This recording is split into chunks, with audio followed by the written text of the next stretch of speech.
पहला क्वेश्चन, अग्नि से संबंधित या आग का, यानी जो अग्नि से संबंधित है वो क्या कहलाता है? अग्नि कहलाता है। चलिए अगला प्रश्न देखते हैं। झाड़ू, झाड़ फूंक करने वाला, यानी झाड़ फूंक करने वाला कौन होता है? ओझा होता है। झाड़ फूंक करने वाला क्या होता है? हमारा ओझा। जैसे कि किसी को सांप काट ले, झाड़ फूंक कराते हैं, लेकिन बाहर ना करा के हॉस्पिटल ही जाना चाहिए। ठीक है, चलिए अगला प्रश्न देखते हैं क्या है। आत्मा और ईश्वर से संबंध रखने वाला क्या कहलाएगा? आध्यात्मिक, यानी क्या कहलाएगा? आध्यात्मिक। चलिए अगला प्रश्न देखते हैं हम। पूरब और उत्तर के बीच की दिशा, पूरब और उत्तर के बीच की दिशा क्या कहलाती है? ईशान कहलाती है। पूरब और उत्तर के बीच की दिशा ईशान। बात करूंगा पूर्व और दक्षिण के बीच की दिशा को हम आग्नेय कहते हैं। क्या कहते हैं? आग्नेय। क्या कहलाती है? आग्नेय कहलाती है। चलिए अगला प्रश्न देखें। जिसने ऋण चुका दिया हो, जिसने ऋण चुका दिया हो उसे हम क्या कहेंगे? अरण, उरण, सॉरी उरण। क्या कहेंगे हम उसे? उरण कहते हैं।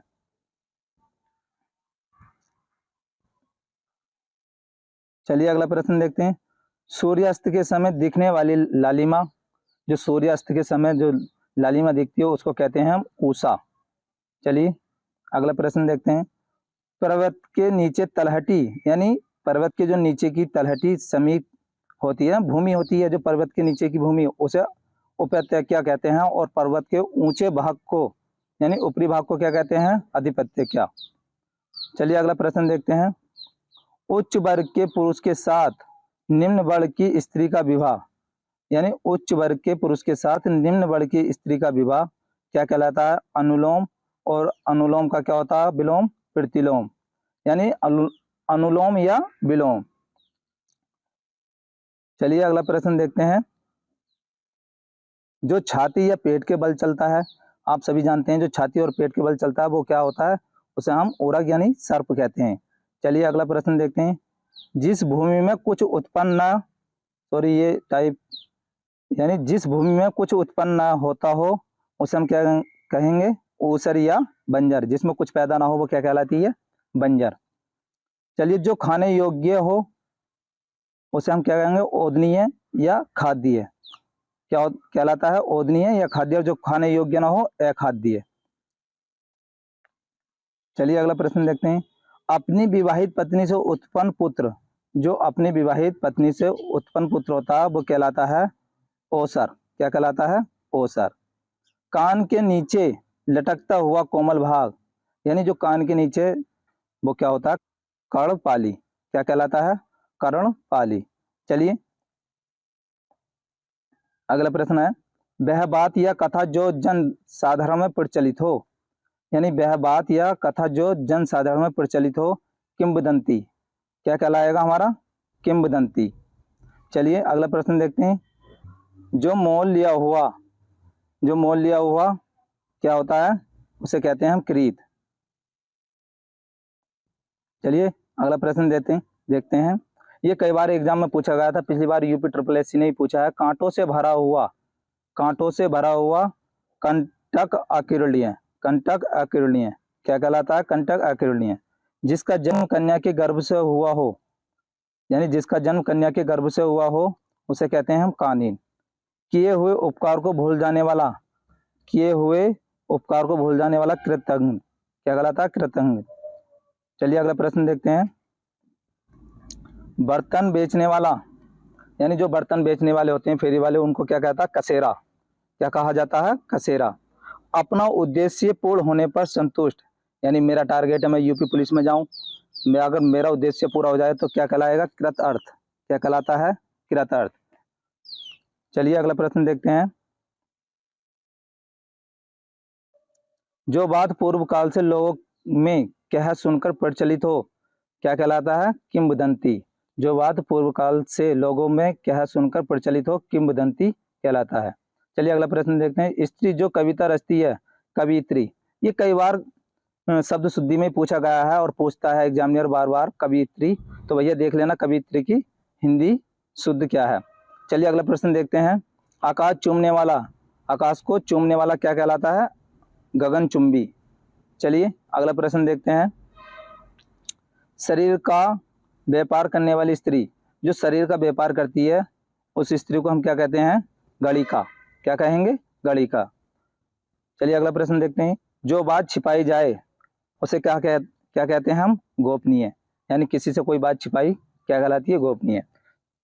चलिए अगला प्रश्न देखते हैं। जो पहाड़ को धारण कर लेता है क्या कहते हैं? गिरिधारी या श्री कृष्ण। क्या कहलाता है? गिरिधारी या श्री कृष्ण। चलिए अगला प्रश्न देखते हैं।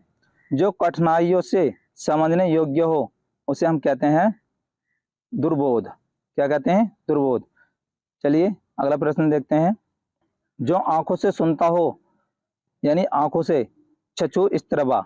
क्या कहलाता है? चक्षु होती हैं आंखें, यानी चक्षु स्त्रवा जो आंखों से सुनता हो।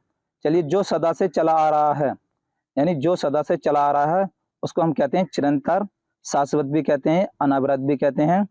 चलिए अगला प्रश्न देखते हैं। जिसके सिर पर चंद्रमा हो क्या कहलाता है? चंद्रशेखर।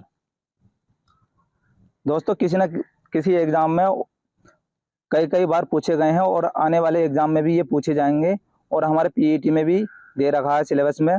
तो ये 50 दे रखे हैं, इसी को तैयार कर लीजिए आप। इन्हीं में से एक दो आपको देखने को मिल जाएगा। चलिए देखते हैं अगला प्रश्न। वह कृति जिसमें गद पद दोनों मिश्रित हों, वह कृति जिसमें गद पद दोनों मिश्रित हों क्या कहलाता है? हमारा चंपू।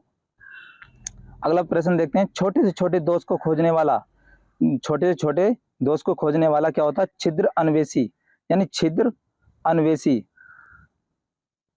चलिए अगला प्रश्न देखते हैं। जीने की प्रबल इच्छा, जीने की प्रबल इच्छा क्या कहलाती है? जिजीविषा। यानी ये शब्द शुद्धि में भी कई बार पूछा गया है जिजीविषा, और आने की संभावना है शब्द शुद्धि में। इसको आप सही से तैयार कर लीजिए।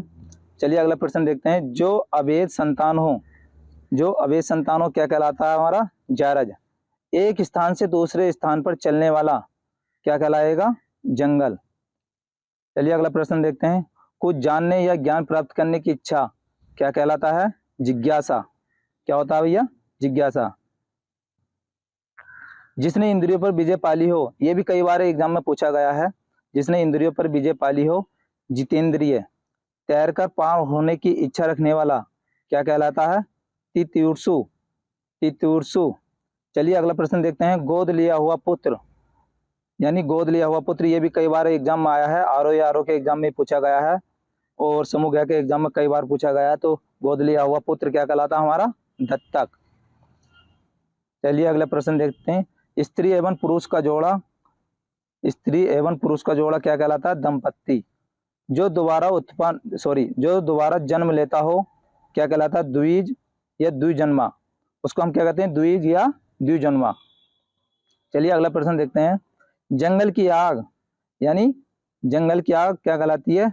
दावानल। और एक होती है पेट में लगने वाली आग, जठराग्नि कहलाती है। चलिए अगला प्रश्न देखते हैं। अनुचित बात के लिए आग्रह, यानी अनुचित बात के लिए आग्रह क्या कहलाएगा? दुराग्रह। यानी मांस ना खाने वाला, मांस ना खाने वाला क्या होता है? निरामिष या आमिष। क्या होता है? निरामिष या आमिष। चलिए अगला प्रश्न देखें। जिसके हृदय में ममता ना हो, निर्मम। जिसके हृदय में ममता ना हो, निर्मम। चलिए अगला प्रश्न देखते हैं। आकाश में विचरण करने वाला, यानी जो आकाश में विचरण करता है क्या कहलाता है? वो हमारा नभचर या खेचर। जो पक्षी आकाश में उड़ते हैं सॉरी, नभचर या खेचर।